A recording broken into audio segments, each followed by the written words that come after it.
I, Crocodile by Fred Marcellino.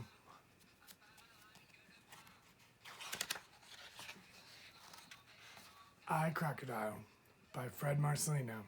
Fred Marcellino is the author and illustrator of this book.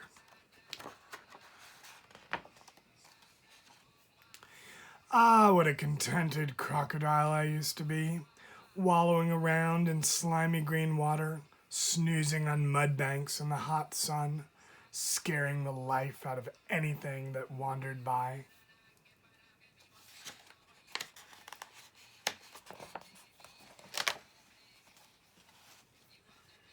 But my greatest joy? Eating, actually, overeating.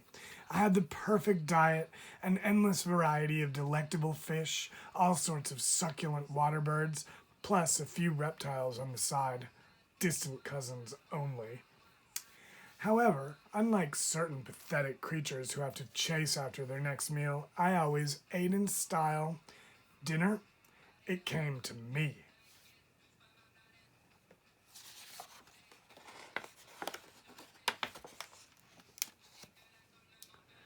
And why not? I'm an aristocrat, a direct descendant of the noble crocodiles of ancient Egypt. In fact, the great pharaohs themselves treated my ancestors like gods.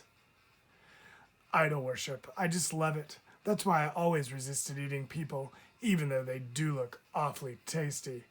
Guess I'm just the sentimental type.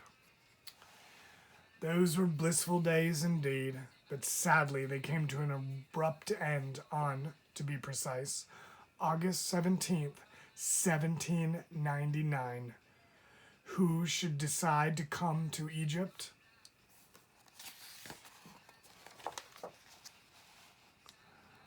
Napoleon.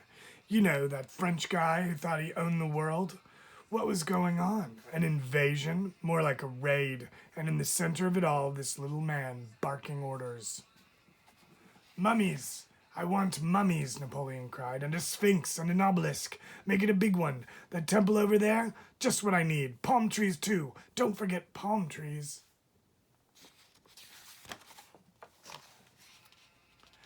And a crocodile, he bellowed. I must have a crocodile. Suddenly, some bozos with funny hats and a big net were all over me.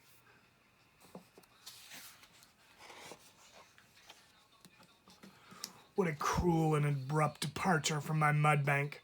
I scarcely had a chance to give a parting glance to my beloved home, much less finish my scrumptious dessert, pink flamingo.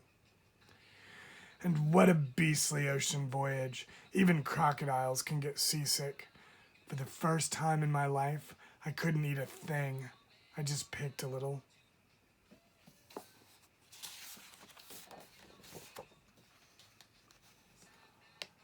After 2 wretched weeks at sea, we finally dropped anchor. Then an endless coach ride. Was anyone keeping track of all the meals I was missing? Last stop, Paris. There, in the gardens, I was installed in a fountain. How humiliating to find myself living in what amounted to a fancy bathtub.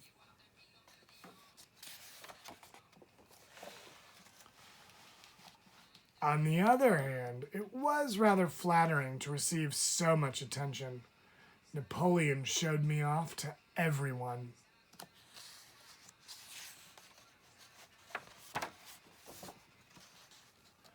I was an overnight sensation, an instant celebrity, the toast of the Tuileries, the darling of the empire.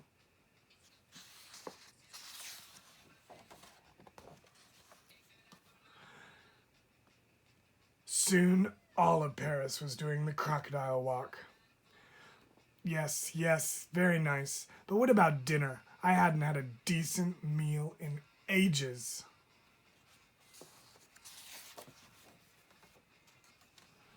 Well, fashions change quickly in Paris. In no time at all, Le Fantastique Crocodile Egyptien was old news.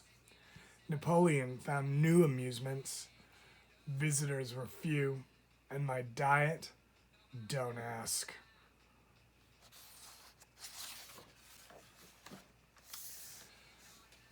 Then one morning, Napoleon and some guests strolled idly by.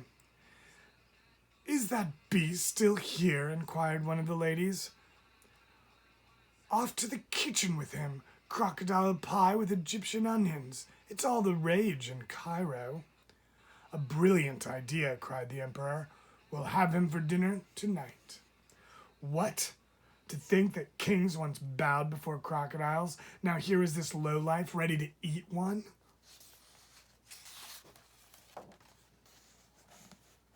I spent the day nervously pacing the rim of my tub. Then, oh no, a loutish fellow with a cleaver showed up.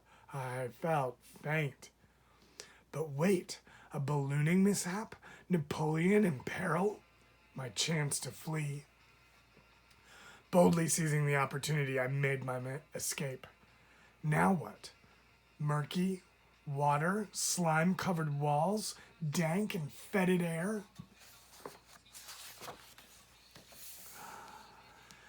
Yes, lucky me, the sewers of Paris. Crocodile heaven. Wait a minute, what about dinner? Not to mention breakfast, lunch, and snacks.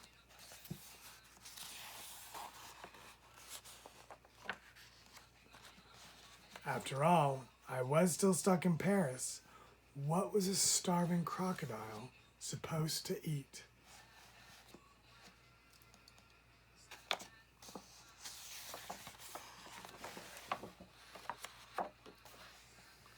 Yummy. Now, what's for dessert?